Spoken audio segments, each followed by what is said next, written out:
Hi, my name's Phil. I like to talk about politics, and in this video I'd like to discuss the overall picture of the local elections, with the results pretty much in bar a few small areas which won't affect the overall picture. Not so much the mayoral results, they're still coming in at the point at which I'm recording this, so maybe more will be known for the stream this evening. Otherwise I'll do a video just on the mayoral elections tomorrow. But first of all, some of the more enjoyable moments from the punditry. Jonathan Ashworth handed Jonathan Gullis his own backside when he was remarking about when they were discussing the swing towards Labour. And that's actually a really important take home. People are going, hey, Labour won there, but they lost there. And blah, blah, blah. The swing towards Labour was huge. And the interesting thing, Mark Harper, actually the Transport Secretary, sorry to go slightly out of sync here. Mark Harper, the Transport Secretary, another thing, was trying to sort of say, oh yeah, but it was a mixed result, because he was saying, but the swing for the police and crime commissioners wasn't as great for Labour as, say, the local elections. So, it's different swings. And it's like, yeah, but let's rank it in order, right? So we had different types of election. We had the police and crime commissioner elections, which are very low level. Most people don't even know what a PCC does. So the turnout's super low for those. Swing towards Labour, not as great. Although Labour have won a lot of those positions, the swing wasn't that huge. Swing in the local elections, which a lot of more people engage in, much greater. The swing in the by-election, which was literally a Westminster election, was huge, 26%. Third largest Tory to Labour swing in post-war years. So what Mark Harper was unwittingly saying there was that the more relevant the contest, the bigger the swing to Labour. So he was doing himself no harm. But on this particular occasion anyway, so they were discussing the swing towards Labour based on early results. And Jonathan Ashworth was going, 16% swing to Labour. And he turned to Jonathan Gullis and said, you'd be toast on that, wouldn't you? Laura Kunsberg, who was hosting the programme, who doesn't even bother to pretend to be objective, had a face like thunder throughout, constantly trying to downplay the results. Oh yeah, it looks like it's good for Labour, but in reality it's a disaster for them. Now here's the thing. The losses were brutal for the Tories. Way worse than the 400 seats they were fearing. Because they were, again, thinking, oh, no, we might lose 400 seats. Yeah, you've lost more than 400 seats, mate.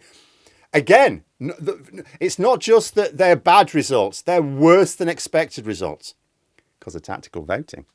But let's forget about the gains and losses, because going back to Mark Harper for the Tories, he was trying to defend the situation by saying, oh, yeah, but we had a really good year in 2021. So, it's harsh to compare. And actually, another funny moment with Harper, poor fella. He was trying to come up with lots of excuses for the results that were coming in.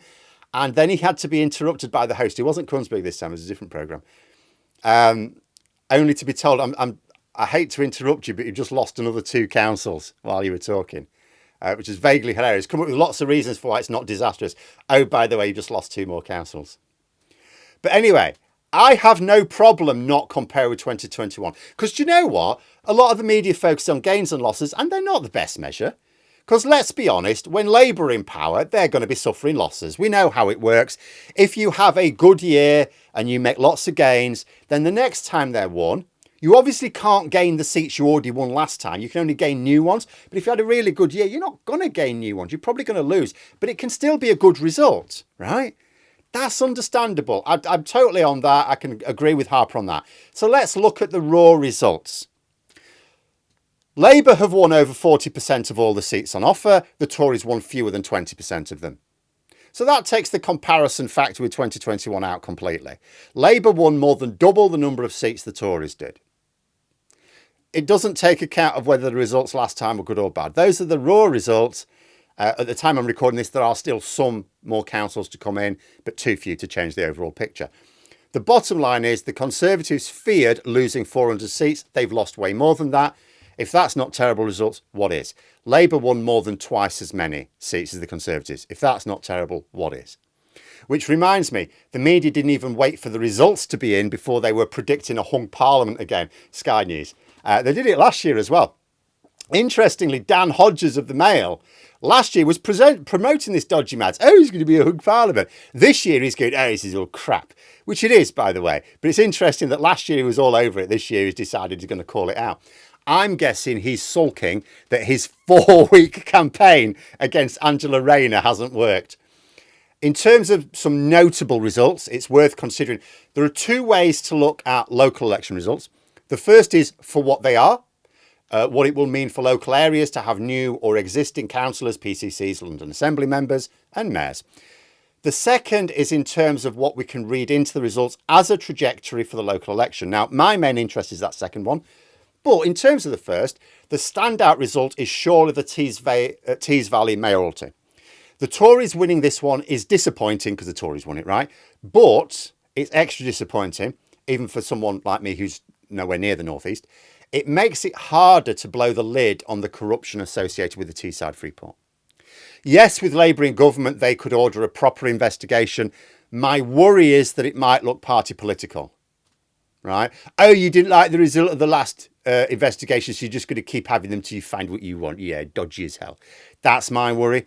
But if both the mayor and the government were Labour, there'd be no friction with any future investigation. So in terms of local implications, this was a big one. The locals there have chosen to be screwed over by a lord. But my main interest is in terms of what it means for the Westminster elections. Broadly speaking, and sorry to once again burst the bubble of some people looking for spurious narratives, where Labour lost, it was in very safe areas for the general election. Remember, Labour have a strategy of trying to win votes in the marginals, which is what you do if you want to win power. That you can't please everyone. When you adopt policies that are designed to attract people who haven't been voting for you recently, you're going to annoy some of the people who have. So that works in a first past the post system. If you lose some vote share where you're winning big anyway, it's like you only need to win each constituency by one vote, right? So if you're winning a constituency by 25,000, you can afford to go down to 20,000 quite comfortably, as long as you are gaining enough votes in the areas where you haven't been winning in recent years. And that's what the picture is here. So where Labour have lost in the local elections, it's in areas which are safe for them for the general election. By and large, there was like one little area where that was not the case, where Labour are going to have to pay attention. And where they gained were in their target areas for the general election. This is testament to the efficiency of Labour's vote. For example, they lost control of Oldham Council, which is crap for the Labour team there. But as the Labour leader in Oldham said, there were other issues. Like the major, people go, oh, it's because of Gaza, you see. It's like the major losses were actually non-Muslim wards across the different areas that Labour were losing, despite the narrative the usual suspects are trying to present. Partly Gaza, sure, that's had an impact, but it's mostly just not delivering the local services. Because at the end of the day, councils are on their arse. They're getting literally half as much money from central government as they were under Labour. And more deprived areas have greater needs. But as you'll recall, Sunak boasted a couple of years ago on film about taking money from areas like this to give to affluent Tory areas. So yeah, Labour councils will be harder hit, and poorer areas like Oldham will have really felt the squeeze. Even the Greens weren't trying to claim that Gaza was the main issue. They were the beneficiaries, aside from independence. The bottom line is that if Gaza issues were significant, you would see these losses exclusively in those sorts of Muslim areas, or the areas at least which are lying away from Labour. It would stick out like a sore thumb. That's not the pattern that emerged. You saw Labour fall back in areas not as bothered. And you saw Labour holding, for example, Rochdale, where Galloway literally just won a by-election on Gaza issues. So yeah, sorry, the results don't fit the populist grifter narrative. There it is. What's actually happened is Labour have lost out in the areas that they haven't been specifically targeting because they're really safe for the general election, which is their focus. But they have made huge gains in areas that they have been trying to improve their appeal. Speaking of Galloway, though, I would like to point something out. So his party did win 4 seats at the point of recording this. I don't think it's going to win anymore.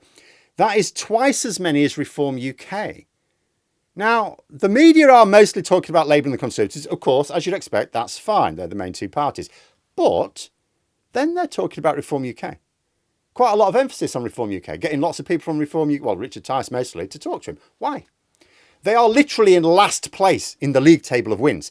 The Residents' Association won 24 times as many seats as Reform. Not a peep about them in the media. The Greens won, at the moment, it'll go up, 80 times as many seats. Barely a mention.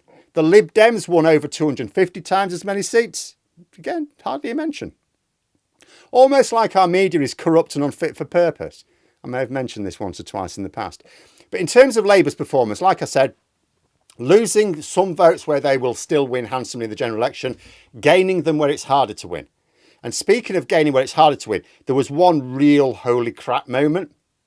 The Conservatives lost 17 councillors in Havant, with Labour boosting their tally from 3 to 10.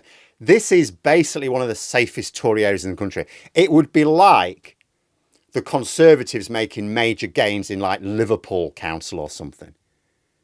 You know, this is the safest of safe Tory areas. It's not anymore. In fact, there was a Tory MP anonymously quoted as saying, yeah, there's no safe Tory seats anymore. Yeah, that's right, mate. The Tories don't even control that council now. It doesn't mean the MPs in that area will lose, although they will be vulnerable, but results like this speak of just how much people are wanting change.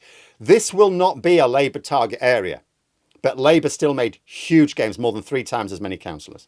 It shows just how effective Labour have been at 2 things: attracting a broader range of voters, but almost as importantly, persuading traditional Conservative voters who will never in a million years vote Labour that Labour are at least not a threat to humanity, because they actually believed that a few years ago. They may not like the idea of a Labour government, but they're looking at their Conservative alternative and they no longer fear it, so are willing to step aside. Because that was another story that's come out of this. A lot of Conservative, there are areas, for example, where the Lib Dems won big, as well as Labour in some areas, where, yes, their vote share went, or their vote went up, their vote tally went up, but the Conservative vote dropped a lot. And that is it's a lot of Conservatives staying at home. And Tory MPs are deluded. I'm going to do a video just on their delusions. Are deluding themselves, going, oh, but they'll turn up for the general election. No, they won't. They were saying all this in 1995 and 1996, and 1990. Didn't happen in 1997, did it? Because that's what this result in Havant shows. I talked in an earlier video about how local councillors often coordinate volunteers to go door knocking and delivering leaflets. If you have ever been canvassing before, the people running the show are the local councillors. Sometimes councillors from like a neighbouring area. If there's a big push there, it's councillors who run the show. If you lose hundreds of councillors, you potentially lose thousands of volunteers. But not only have the Tories lost those councillors in the seats they most need to defend, Labour and the Lib Dems have picked them up there. So the geography is important as well. The Tories will have effectively lost volunteers in not their safe seats, not the ones they don't have to worry about anyway, their key battlegrounds. And their opponents have picked them up in those very areas where they will be most needed. That is what is important about the raw numbers. The numbers are important because it's another indication to the public that change is coming. Like, people are sheeple. There's a lot who just follow the herd. If they thought, for example, that most people were happy with the current government, they'd probably vote for the Conservatives. When they think, oh no, everyone around me wants a change, they think that way themselves. There's a certain momentum about elections like this, which is why the public narrative is so important. And we've now had 3 years in a row of local elections covering most of the UK now, indicating that change is wanted. But the practical impact on volunteer networks is a very real consequence of these results. The Tories are in a weaker position now when the general election does roll around. They actually should have had the general election last May, never mind even on Thursday, last May.